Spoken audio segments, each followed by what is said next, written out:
Hello back guys.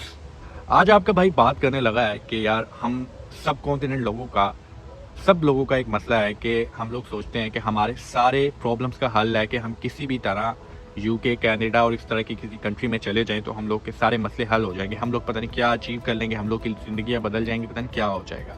जब आप यहाँ पहुँचते हैं तो आपको पता चलता है कि यह कुछ भी नहीं बदला, बल्कि आप जितना काम पहले कर रहे थे ज़िंदगी में उससे 2-3 टाइम ज़्यादा काम इन कंट्रीज़ के अंदर आके आपको करना पड़ता है। तो आपका भाई थोड़ी इसके ऊपर रोशनी डालेगा कि भाई कि किस तरह से आप यहाँ पे आपको ज़्यादा काम करना पड़ता है और आपकी ज़िंदगी में कोई ज़्यादा चेंजेस नहीं आती हैं। अच्छा, आप लोग सोचते हैं कि भाई इन कंट्रीज़ में आके आप 4-5 लाख रुपया कमाते हैं महीने का, 3-4 लाख रुपया आपकी करेंसी के हिसाब से।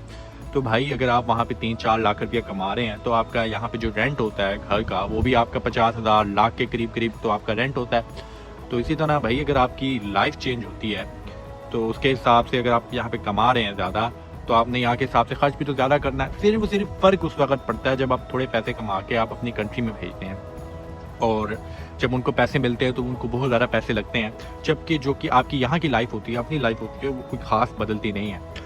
और ख़ास तौर पे इसका ब्लेम मैं उन लोगों को देता हूँ जो हमारे रिश्तेदार होते हैं बाहर की कंट्रीज़ के अंदर। जब वो हमारी कंट्री वापस आते हैं तो ऐसे शशके मारते हैं, पता नहीं वहाँ पे कैसी ऑक्सीजन है, वहाँ पे पता नहीं क्या है, पता नहीं ये भी कहना शुरू होते हैं वहाँ पे एयर ज़्यादा क्लियर है। कह सकते हैं एयर ज़्यादा क्लियर है, लेकिन उसका बहुत ज़्यादा कोई इम्पैक्ट नहीं होता लाइफ पे कि भैया मैं बहुत अच्छी ऑक्सीजन यहाँ पे ले रहा हूँ, क्लियर ऑक्सीजन ले रहा हूँ, तो पता नहीं मेरी लाइफ क्वालिटी मैसिवली इंप्रूव हो गई है, जो कि हम लोग सोचते हैं अपनी कंट्री के अंदर। तो ऐसा कुछ नहीं होता। अच्छा, अब सेकंड बात के ऊपर आते हैं, वो ये है कि यार कि हम लोग का जो मेन मकसद होता है वो होता है पैसा कमाना। यहाँ पे आपको मिनिमम आपको रेट तो दे देते हैं पर आवर। मिनिमम रेट है फॉर एग्जांपल यूके में 9.5 है, अगर आप अबव 24 है मतलब 9.5 हर जगह आपको मिल जाता है जहाँ पे भी आप काम करते हैं। आपको पर आवर आपको 9.5 देते हैं, मिनिमम देते हैं, आपको पाउंड देते हैं। लेकिन उसके ऊपर जो आपको चीज़ें नहीं पता वो ये नहीं पता कि भाई आप यहाँ पे टैक्स भी बहुत ज़्यादा देते हो। अगर आप यहाँ पे 100 पाउंड कमा रहे हो तो आप उसमें से तकरीबन 20 पाउंड आप गवर्नमेंट को टैक्स दे रहे हो 100 पाउंड में से। और 100 पाउंड मतलब 200 पाउंड कमा रहे हो तो 40 पाउंड आप गवर्नमेंट को टैक्स दे रहे हो या 30 पाउंड दे रहे हो। और इसी तरह वो जो आप पैसे कमाते हो, जो कमाते हैं यहाँ पर, जो फैक्ट्रीज वेयर हाउसेज में जॉब करते हैं, ये उन लोगों को पता होता है वो कैसे कमाते हैं यहाँ पर। हमारे जो यहाँ पे एशियन लोग होते हैं वो थोड़ी आसान जॉब्स के ऊपर मतलब उनके पीछे भागते हैं, लाइक सिक्योरिटी की जॉब्स आसान होती हैं और इसी तरह टैक्सी की जॉब आसान होती है, इस तरह की जॉब्स होती हैं, टेक अवेज की जॉब्स होती हैं, इस तरह की जॉब ढूंढते हैं जो कि आसान होती हैं। बट एनीवेज जो पाकिस्तान में जो लोग काम करते हैं उससे आपको यहाँ पे 2-3 टाइम ज़्यादा ही काम करना पड़ता है, उससे कम काम नहीं करना पड़ता, बहुत ज़्यादा काम करना पड़ता है और उसके बाद जाके आप इतने पैसे कमाते हैं।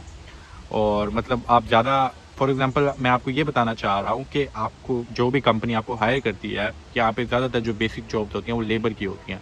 जो भी कंपनी आपको हायर करती है वो आपको एज अ स्लेव बना के यहाँ पे हायर करती है और आपको वो सब कुछ करना पड़ता है जो वो कहते हैं ड्यूरिंग योर शिफ्ट। जितना वक्त उनके पास काम कर रहे होते हैं वो आपको कहते हैं भाई वॉशरूम धो तो आपको वॉशरूम धोने पड़ते हैं, आपको कहते हैं क्लीनिंग करो, ये क्लीनिंग करनी पड़ती है। मतलब अगर आप ना कह ही नहीं सकते किसी को तो भाई मतलब यहाँ पे आप एक स्लेव बन के रहते हो। लेकिन खैर मैं हर जॉब की बात नहीं कर रहा, प्रोफेशनल जॉब भी होती हैं, अच्छी जॉब्स भी होती हैं। आपके भाई ने दोनों जॉब्स की हुई हैं, अच्छी जॉब्स भी, अभी अच्छी जॉब भी कर रहे हैं, उससे पहले बहुत ख़राब जॉब भी की हुई हैं। आपको मतलब एज अ स्लेव की तरह ट्रीट करते हैं। भैया आप मशीन हो उनके लिए, जितना आप उनको प्रोडक्टिविटी दे सकते हो, जितना आप उनको काम, जितना आपसे काम निचोड़ सकते हो वो आपसे निचोड़ेंगे भाई 8-9 घंटों के अंदर। 12-12 घंटे की शिफ्ट भी की हुई हैं। तो वो आपसे भैया कहते हैं कि आपने बैठना नहीं है, आप मतलब सांस भी उनकी मर्ज़ी से लेते हो। ये मैं एग्जैजरेट नहीं कर रहा, आप सांस भी उनकी मर्ज़ी से लेते हो भाई कि आप मतलब फॉर एग्जांपल कोई काम कर रहे हो और अगर आप 1 सेकंड का सांस लेना चाहते हो तो वो आपके पास सुपरवाइजर आ जाएगा, भैया क्यों ले रहे हो, क्यों खड़े हुए हो, सांस भी क्यों ले रहे हो, आप नहीं ले सकते सांस भी उनकी मर्ज़ी के बगैर। तो उस तरह के मसले मसाइल हैं। आप ये कह सकते हैं कि यार कि जब आप यहाँ पे आते हैं तो यहाँ पे आप जब पैसे भेजते हैं अपनी कंट्री के अंदर तो आप थोड़े वो जैसे कहते हैं वहाँ पे जाके ज़्यादा लगते हैं, क्योंकि वहाँ पे परचेज, यहाँ पे जो मैंने वही वाली बात की है, यहाँ पे अगर आप रहते हैं तो यहाँ के हिसाब से खर्च करते हैं, लेकिन थोड़े से पैसे जब आप अपनी कंट्री के अंदर भेज देते हैं तो वहाँ पे बल्ले बल्ले हो जाती है।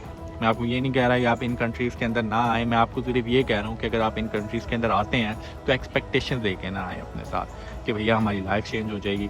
यहाँ पे एक्स्ट्रा बोरिंग लाइफ है। मैं यूके की लाइफ को मतलब बहुत एक्स्ट्रा बोरिंग लाइफ कहता हूँ। मतलब यहाँ पे आप सिर्फ काम करते हैं और काम करते हैं और उसके अलावा आप घर आके सो जाते हैं। इसके अलावा आपकी कोई लाइफ ही नहीं होती यहाँ पे। अगर आपकी लाइफ बनती भी है तो वो आपकी 5-10 साल बाद स्ट्रगलिंग फेज़ के अंदर, क्योंकि आपके पास आपके इधर रोले होते हैं कि आपने वीज़ा एक्सटेंशन करवानी होती है, सेटलमेंट के वेज़ ढूँढने होते हैं, फिर ये वीज़ा फ़ीस वगैरह देनी होती हैं, तो उस तरह के बड़े रोले होते हैं। तो आपकी जो लाइफ़ है वो एक्स्ट्रा डिफ़िकल्ट होती है यहाँ पर।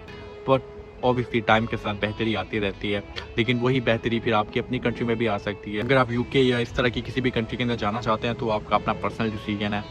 अगर आपका किसी भी तरह का क्वेश्चन हो मेरे से तो आप मुझे इंस्टाग्राम पे डीएम कर सकते हैं, या मैंने अपनी ईमेल दी हुई है उस पे ईमेल कर सकते हैं। और इसी के साथ भाई को इजाज़त दें, सब्सक्राइब और लाइक करना ना भूलिएगा।